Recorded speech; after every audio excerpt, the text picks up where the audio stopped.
Hi, and welcome. You're listening to the X22 Report. My name is Dave, and this is episode 1469, and today's date is January 11th, 2018, and the title of the episode is Russia Knows Who Attacked Their Bases in Syria, and it's not Turkey. Now, before I get started, I just have a couple announcements. I just wanted to thank everyone that has been listening to the X22 Report over the many years. I really do appreciate it. Thank you very much. It keeps me going. And for those people who email me about being on the X22 Report site, I'm almost finished setting everything up. As you can see, the site has gone through a couple of changes. Maybe you haven't noticed, but I will be setting up the tab. I'll be emailing you in the next week or two, and we'll be getting things off the ground here. So sit tight. Everything is in the works right now, and everything will be done probably within the next 1 to 2, 3 weeks, around that time period where you'll start getting the emails and you'll see your information uploaded to the x22report.com site. Let's get into the economic collapse, political and geopolitical news. Now, we're starting to see that this whole Russian collusion thing, it is completely fallen apart. And sources within Mueller investigation, they've confirmed that the Russian attorney and Trump Jr. meeting no longer is seen as evidence of Trump-Russia collusion. The confirmation is there and originates in what all the indications suggest is a deliberate leak, either from the special counsel Robert Mueller's team or from the White House's legal team. And it says that no evidence has emerged publicly to contradict the Russian lawyer account that she wanted to press a case about U.S. Magnitsky Act sanctions and that she did not possess significant derogatory information about Clinton, despite the email from a music promoter to Trump Jr. promising incriminating details about the Democrat. Moreover, no evidence has emerged publicly that connects the Russians in the meeting with the Russian intelligence effort to interfere in the 2016 presidential election. So all this time, all this money, once again wasted on propaganda.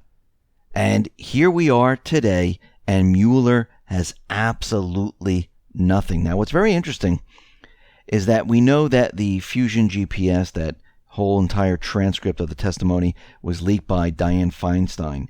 And Senator Grassley is really angry at Feinstein because she first admitted that she was pressured into releasing the transcripts.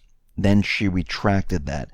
And she said, well, what really happened was I have a bad cold and I'm 84, and basically what happened was it slowed down my mental facilities because I'm a little bit sick. Well, let's put this into perspective. If it slowed down her mental facilities and it forced her into releasing the transcript, why is she still a senator if she has mental problems? Shouldn't she remove herself? I mean, we know this is an excuse. I mean, Grassley was really angry, and he said that this shouldn't have been published until everyone was ready, shouldn't be released until everyone was ready. But I think for some reason this was pushed out there. And once again, her story makes no sense whatsoever. We see there's a confirmation of the Department of Justice and FBI.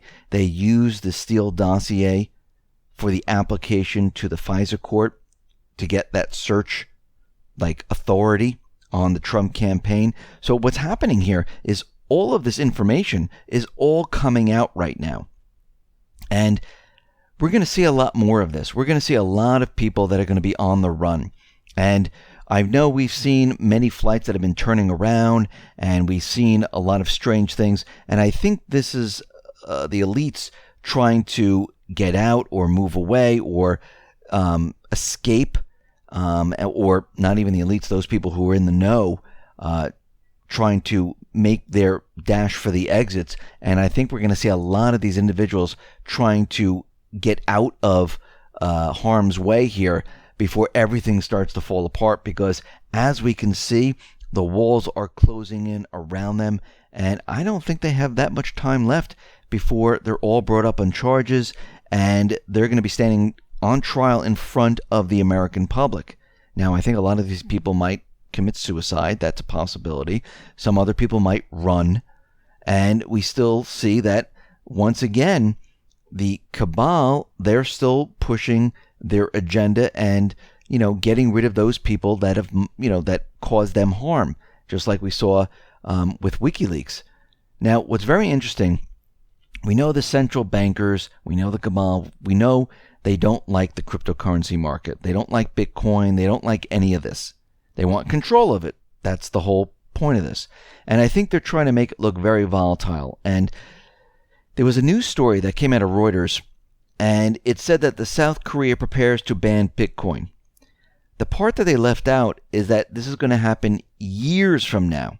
Now, it's kind of misleading, and it gives the impression that South Korea was ready to ban the Bitcoin trading systems, and that was going to be that. But I think this was put out there to scare people, to make people sell off, to make Bitcoin look very volatile. And what we're looking at is that they didn't even create a bill yet. They didn't even do anything. The bill's not even drafted. It was just mentioned. And if they do so, the passage could take months or even years before it even gets to that stage. But nothing has even been done. It's not even drafted yet. And I think they use these type of stories to make Bitcoin look very volatile, because as we know what they're going to do, and this is just another, variation of fake news.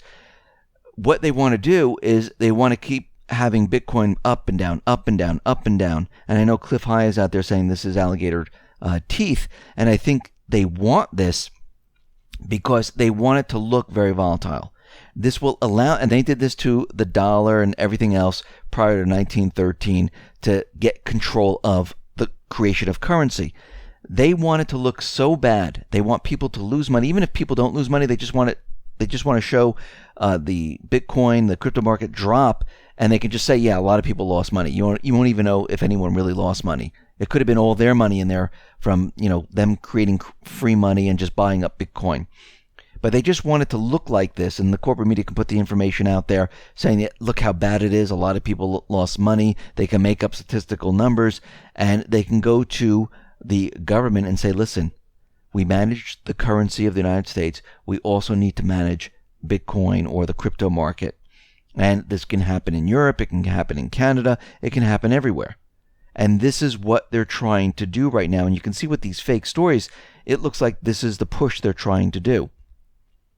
We see that the House has passed legislation in renewing the NSA surveillance program.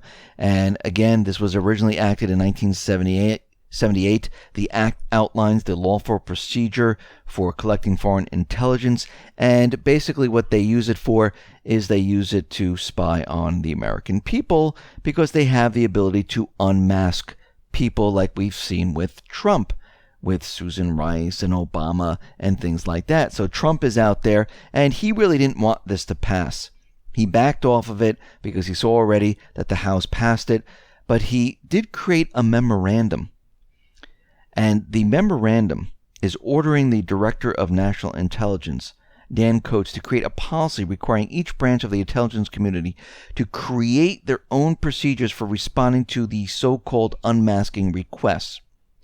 And Trump gave the DNI 30 days to implement a policy that would limit intelligence agencies from uncovering the identity of non-public U.S. citizens and information. And again, there's not much he can do about this except create this memorandum and have the inner workings of government to follow these procedures. And I think what he was trying to do is he was saying that he was completely against this. It already passed, and he had to back off of it. And again, everything that was done is, now being reworked and being undone because it's really not constitutional. We see that the U.S. has deployed 3 powerful B-2 stealth bombers to Guam. I know the corporate media is making a very big deal about this, but this is a short-term deployment. The B-2s will conduct local and regional training sorties and will integrate capabilities with key regional partners. And yes, this is happening at the same time that the Olympics will be happening. But once again, we know that the cabal would like to have something happen there, and any type of story that they put out there is a push to make you think that something's going to happen. Now, the only time something's going to happen is if they actually do it and then blame it on North Korea, because we can see already that North Korea is willing to have talks now. Trump is willing to have talks. Russia and China are now moving in to prepare everything. And you can see that North Korea, South Korea, Japan, China, it's all going to be joining the One Belt, One Road system. And eventually the United States is going to be joining, because we will have no choice at that point, because we will no longer be the reserve currency.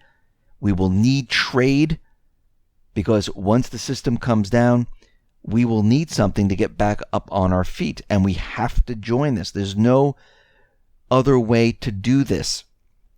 Now, on the other hand, the central bank can be removed from this picture.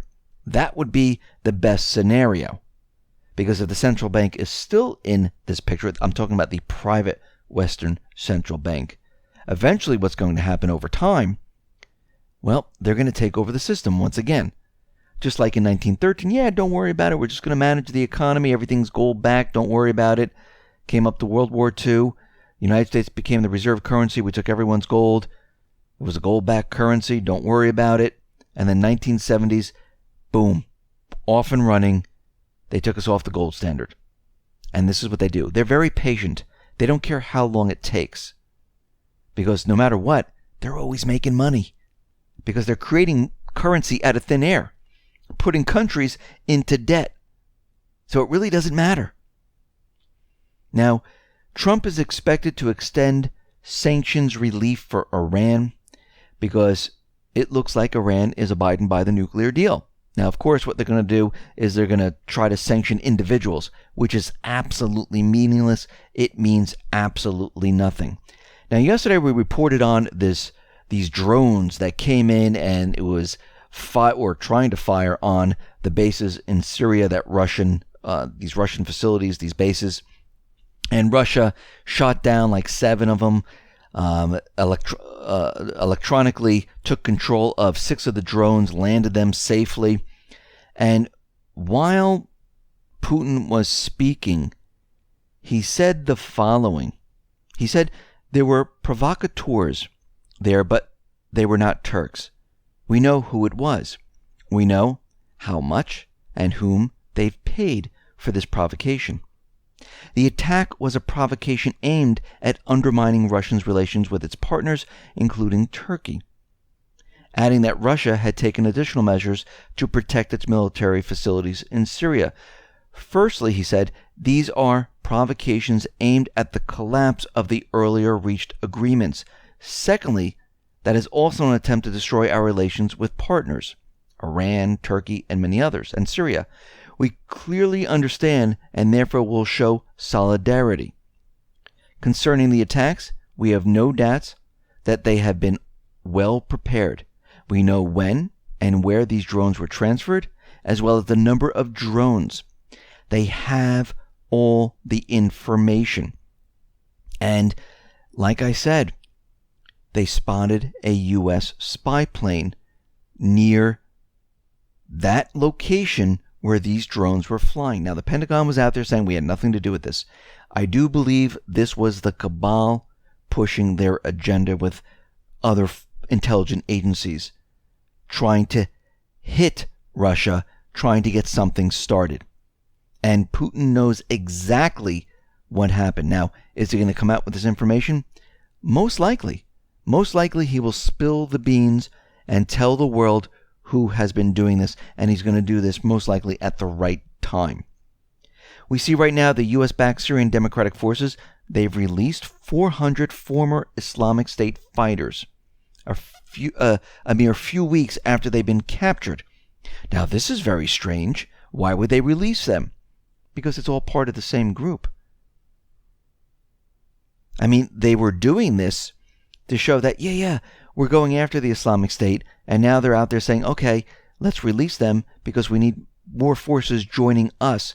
And the Syrian Observatory for Human Rights, which is a propaganda outfit, which we talked about in length in past reports, says the following, that the SDF even allowed 120 former Islamic State fighters from Deir ez-Zor and Al-Haska to join its ranks. The former Islamic State fighters who joined the SDF are all related to SDF leaders. Many observers have warned that the SDF is attempting to absorb the Syrian Islamic State fighters. That's exactly what is happening right now, because they're really all one and the same. They always have been. And it looks like the cabal is trying to make another push in Syria, because, again, a lot of the troops, Al-Qaeda, Islamic State, the Syrian Democratic Forces, well, they're very low in numbers. They needed more individuals. And it looks like, they were pretending to capture these individuals, and it looks like they're letting them go to join their forces, to build up their forces to make another attack. And again, this is not going to work. They should just say, hey, we're beaten. But the cabal, they don't do that. They keep pushing their goal. They keep pushing until the very, very end. And what we're seeing right now is that it's getting tougher and tougher for the cabal. They're pushing their agenda as hard as they possibly can, and they're being taken down one step at a time. But we are not out of the woods as of yet, because we know the Olympics are coming up. We know that they can use cyber attacks. We know that they will eventually resort to the event of all events if they can get it off the ground, if they have the ability to do it. And if they do have the ability to do it at this point, they will push that agenda, and it will be bigger than 9/11. Hopefully, the Trump administration and those working against the cabal can stop them in time, because they know what they have planned already. They know what is happening. And they know that they need to start taking them down very, very quick. Well, they started out very slowly because they wanted to be very slow, methodical, because if they came in swooping in there, guess what? They would have kicked off the event, and boom, we would have had some type of cyber attack and things like that. But doing it very slowly, a little bit at a time, Trump out there screaming and yelling about, we're going to blow up North Korea, basically confuses everyone. The corporate media totally confused. They have no idea what's going on. They're just getting their instructions from the intelligence agency. The intelligence agency is reeling right now, trying to figure out what their next move is. And they're regrouping, trying different things. They're losing in different areas. And the reason for this is because China, Russia, the United States, other countries are working together against the intelligence agencies. And they don't know what to do. The cabal is stuck right now. And this is why when they look at the entire situation, they take a step back. They might just say, you know what? It is time. Let's throw the switch and let's have the event of all events. And these are certain places that we're looking at. We're looking at the Olympics. We're looking at Ukraine, if they can get something off the ground. We're looking at something happening in Europe or the United States with maybe some type of cyber attack. Or maybe cyber attack coupled with a physical attack. We don't know as of yet. And it might not happen at all. They might be taken down, and that's that. But again, we're not there yet, but we're getting very close. Listen, everyone, thanks a lot for listening. Be well, be safe, and especially be prepared. Thanks a lot.